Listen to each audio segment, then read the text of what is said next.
We're going to be talking about stuff to like improve your daily execution to dominate your day. And so, why is daily execution important? Well, if you're anything like me, you probably want to do more than you're actually capable of doing. And what that means is we overcommit, we say yes to a lot of things because we really, truly, in the moment, want to do those things, right? We actually say yes because, man, I'm going to help. I want to be a part of that. I want to contribute. I want to support, etc. But the reality is we don't have that much time or energy, more importantly, because we have all our other responsibilities that are in our face. And so what ends up happening is we unintentionally, we're doing it to ourselves. We increase the pressure on our lives and on ourselves of doing anything because we know we have this piling list that keeps growing because we keep saying yes. Feels good. People like it because we tell them yes.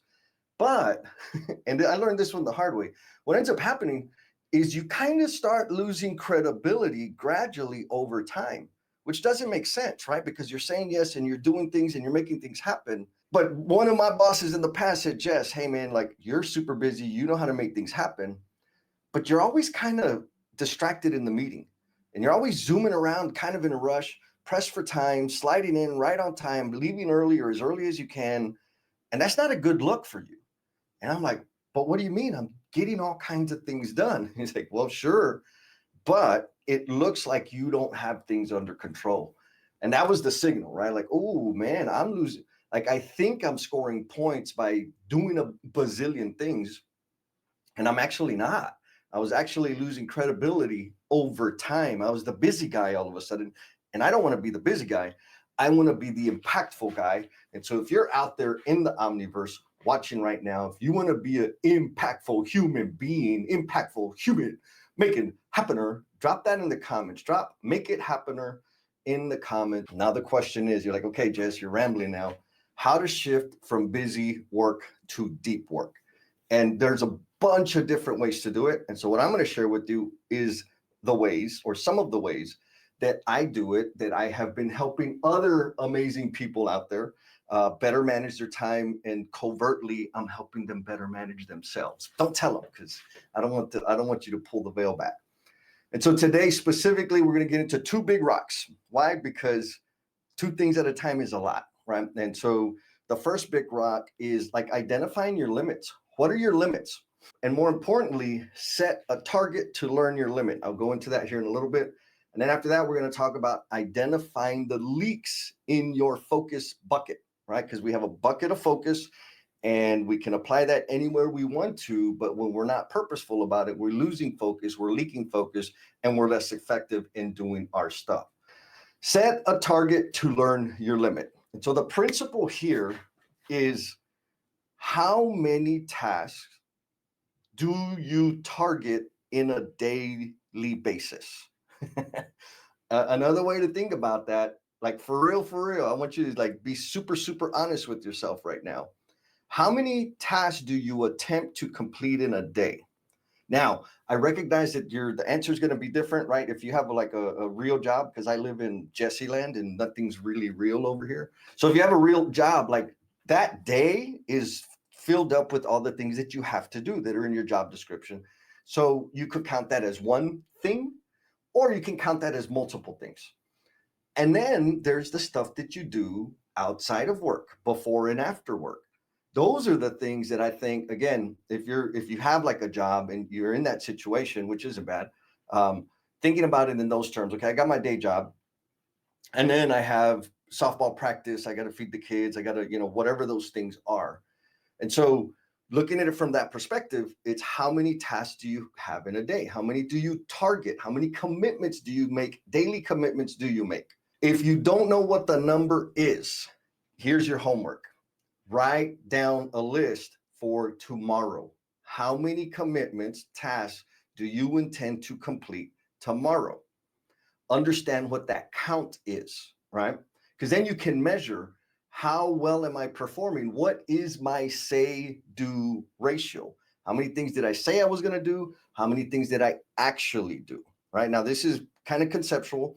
You can do this with a blank piece of paper, Or you can use the Trello board, and I'm going to share my Trello board. I'm going to show you guys behind the curtain how messy, crazy, awesome, wondiferous things are in Jesse land.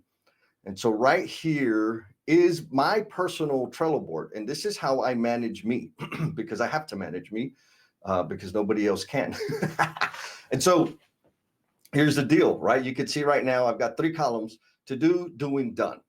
Right now, and what am I doing? I'm doing the live stream with you guys. And so that's the one thing that goes in doing. And you'll see my done column, which we're going to come back to here in a bit. And there's a bunch of little cards in there. And those are all the cards that I've executed this week.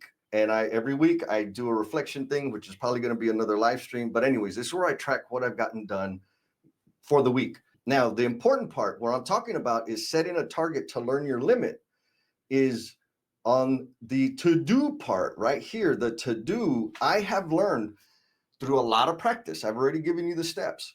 Think about tomorrow. Write down all the things you intend to complete tomorrow, that you intend to work on, maybe not complete, but work on tomorrow.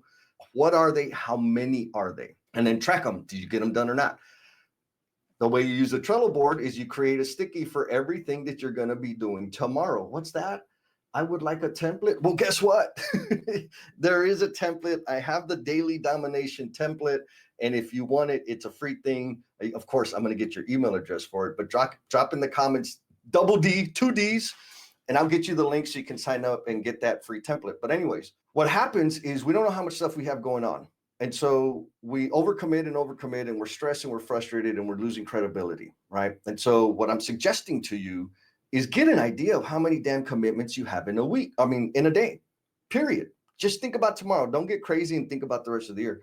If you've never done it before, think about tomorrow. How many tasks and commitments do you need to complete? Do you want to complete tomorrow? What is that number?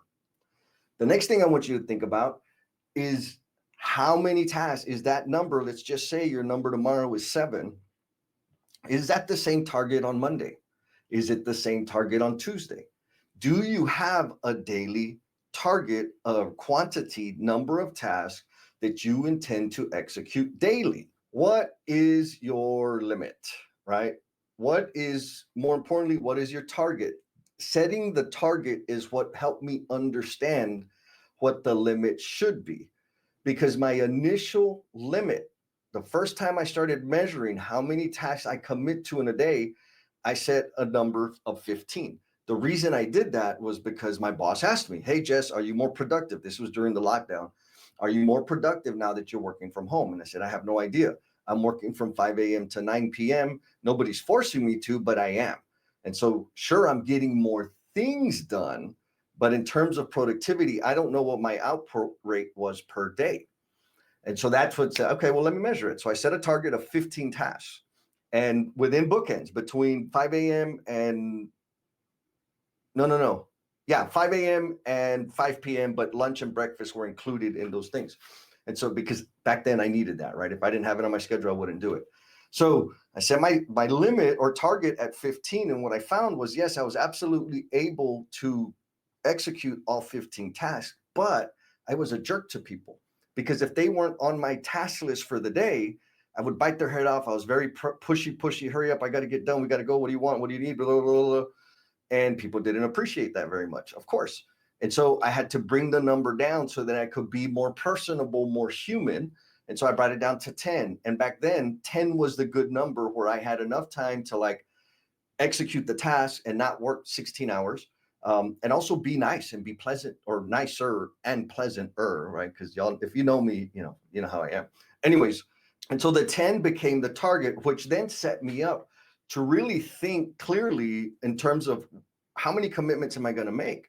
Because I know my threshold, my optimal output limit is 10 tasks per day. And I'm going to tell you right now, for everybody, the number is different. Some people like to think super, super granular, like down to every 5 minutes, I need to brush my teeth, I need to comb my hair, I need to blink my eye 10 times.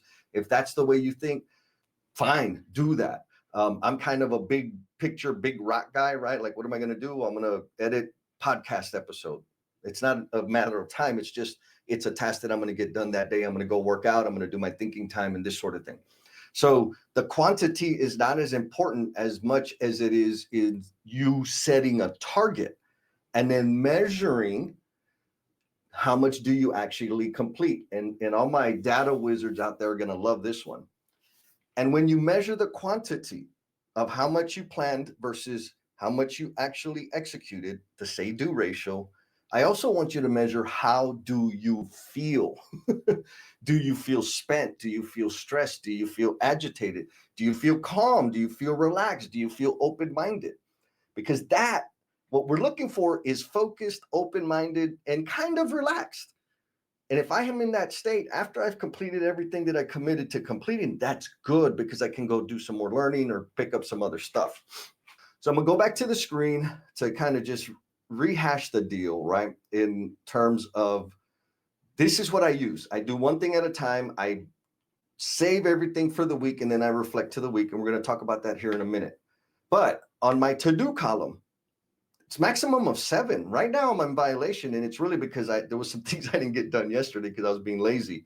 So you can see self-first live stream is what we're doing right now. 1, 2, 3, 4, 5, 6, 7, 8. So I'm like 2 over, but it's Saturday and I'm going to catch up. But what I do know is my daily target is 7 because some of my tasks are 30 minutes long. Some of them are 3 hours long. Whatever it is, 7 is the limit so that I can stay focused. Here's the summary. Here's the writer downer so that you can go and practice it today. I'm going to say it like this is the 12th time probably. Set a target so that you can learn your limit. The target, how many tasks do you intend to get done tomorrow? Write them down. How many are there? And then do them, see how many you actually execute, and then measure 100%, 90%, 75%. And how do I feel? That's a big, big deal. I know it doesn't make a lot of sense. It's qualitative. How do you measure that? What's the ROA?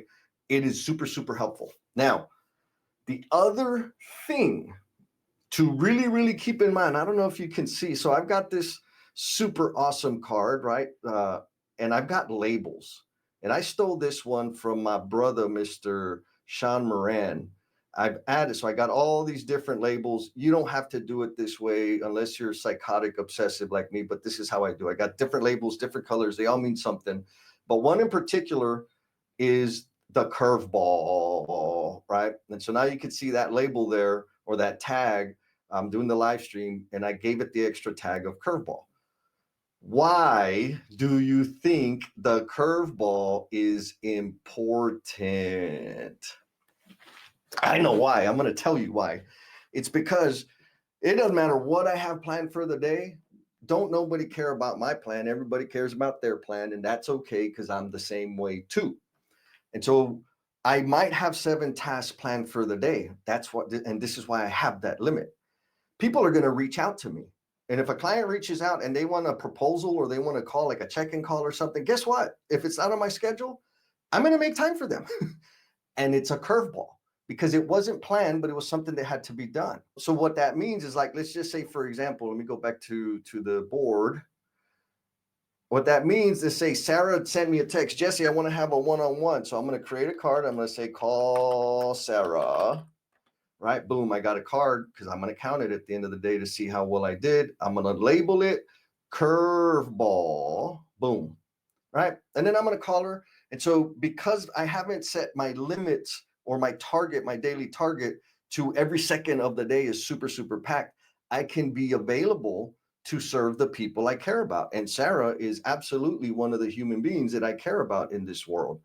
But I will track it as a curveball. And here's why. You already know you got time bandits all around you, all the people in your world. They have something, they want something from you because you're an amazing human being. You deliver value, so they're going to come to you for more of that value. And they may not be taking your calendar, your schedule, and your commitments into consideration. And when I say may not, I mean they are not. And so creating a curveball, what it will help us do is identify, okay, I didn't get all 7 things done, but man, I was busy as hell. I know I was working today. I'm a little bit spent. Let me look at the curveballs. Oh, I got that random call. Oh, I had to go pick up mom. Oh, I took that, whatever it was, whatever those curveballs are. The kids were hungry. I don't know. The dog had to go to the vet, random stuff that comes up. Track them as a curveball. And where this gets super, super powerful, right? Like, so why maybe let's go back. Why do we want to track the curveball? Is because it helps us identify the leaks in our focus, right? Why do I want to have one task at a time on my board? Is because it helps us stop the leaks in our focus. I'm going to work on one thing at a time. And when it's done, I'm going to move the next thing over. And when something interrupts it, and you can use your own gauge, right? How crazy do you want to be about having boundaries in terms of what counts as a curveball and what counts as a task? We have all those conversations on the workshop, the self-first time mastery workshop. We can get into all of those details. And I think that's one of the most beautiful things, is that the system is super, super customizable. Like, you can tweak it to make it special work for you. So back to the identify the leaks in your focus. So now I'm identifying curveballs, right? What's a curveball? That's something I've already identified what my target number of tasks to get done are. Random number. My daily number is 7. Like, for real, every day it's 7. How many times do I do more than 7? Like, every freaking day, except for yesterday. I only did like 4. I was slacking off. Anyways, but the majority of the time it's way over 7 because of curveballs. And so, real life story, I'm gonna say it super, super fast. Back and like managing people, right? I had a team. I was managing people all over the country, and I was finding myself really spending a lot more hours like doing my work besides the managing, leading, forward thinking, all that stuff. But like the button pushing type work that I had to do, I'm like, man, why am I doing? I'm like, it's getting later in the evening when I'm doing this. What's going on? And in my head, it was because I'm having all the calls with my team, and so I need to manage that. But that wasn't necessarily true. So anyways, I did some things. I was still having the problem.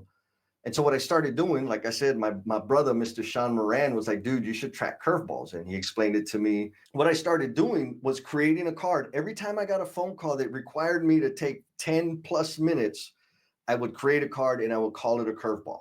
Now, it's not just the action of creating the card, right? That it's not about scoring points. How many cards did I get done? It was the point of that was so that I can reflect and review, where is my focus leaking at? And so I'm going to go back to the board. And I mentioned at the top of the call that when I like to doing done, when we're done with this call, I'm going to move this bad boy over here. And then I'm going to bring up the after party, right? So first after party. And then after I get done there, I'm going to do the next thing and the next thing and the next thing. And then at the end of the week, I've got all the tasks that I have completed for that week. And you can see there's different colors. But what I want to look for first is curveballs. How many curveballs did I have? And you can see I don't have a lot of curveballs this week. That's pretty good, actually. Oh, no, look, there's one. There's a bunch of them. Anyways, what happened is, now that I was tracking the curveball, right, that random call that was coming in, it was taking time. I had to do my job. At the end of the week, what I noticed was the curveballs came from, like a small group of people, but there was one person that stood out. They were the ultimate curveball. It was almost, on some cases, twice a day. And it was, emergency, the sky's on fire. And so I would stop and help contribute as much as I could and continue on. But when I was able to put my finger on it and say, that's where my focus is leaking with this one person, because I was tracking it through the curveballs, I was able to come up with the solution that actually handled the thing. And the solution was this, like, hey, man, I'm here to support you. The majority of the things you call me for are not an emergency, right? I know they feel urgent for you, but here's what we need to do. You and I are going to have a one-on-one call on Friday, or whatever day, you pick your day, right? We're going to have a one-on-one call. It's going to be 45 minutes long. And all of these little things that you need instant, immediate service on, I need you to write them down, email them to me on Thursday, so that on Friday on the call, we can handle all of those little things. If it's indeed something super urgent, and we gave it some parameters as to what that meant, then I will respond and I will be available to you as quickly as I can. But some of this stuff is not that urgent. And they were like, man, that would be awesome. I like that too. I'm like, okay, good. The point is, the only reason I was able to identify what was like the biggest thief of my focus, or my biggest leak in focus, was because I was tracking curveballs. So if you want to, or one of the steps to shift from like ultra busy to actually spending your time on deep work that is impactful to other human beings, that it's impactful to your business, to your company, to your teams, two things I want you to think about. There's a million things, but these are two things. If you're not already doing them, I recommend you do them. Number one, set a daily target. If you don't already know what your daily target is in terms of tasks that you're going to commit and execute tomorrow and the next day and the next day, set a target. Then measure, what is your say-do ratio? How many did you say you were going to do? How many did you actually do?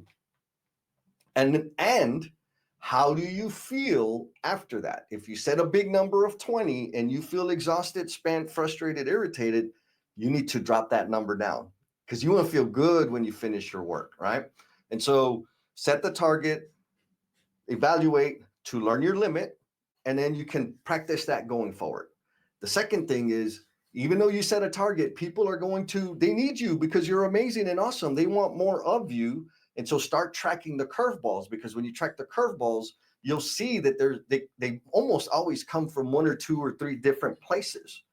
And then you can put systems in place to better manage the curveballs so that they are not disrupting you 10 times a day. Maybe it's just once a week, which, if you can manage that, put it in its own little squirrel cage over there, you'll be able to better serve them, which is most important to you. I know it is.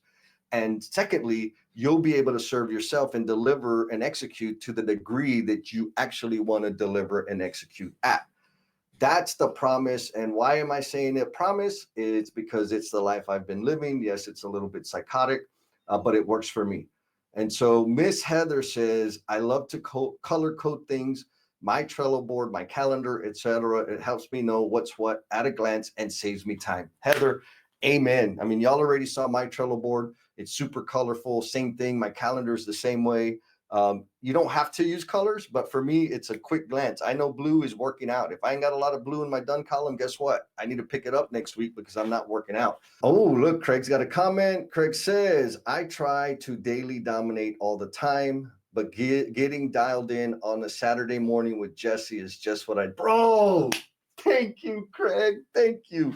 And that's the dude. Thank you, man. Like, for real, because that's the point, right? So I'm doing the live streams, one, because I love my own voice, but two is because we forget, right? We get out there and the world's pulling on us, and sometimes we just need to polish up, get another little focal point to calibrate and go out there and dominate. If you're watching this on the replay, leave a comment, ask a question. I love to nerd out and obsess about this. And also want to remind you, if you haven't already been through the Self-First Time Mastery Workshop, I've got a series of them coming up next month. And so if you've been through it, you know how helpful it can be. Tell your friends, of course, if you want to help them. If you don't want to help them, I understand, right? You want to maintain the edge.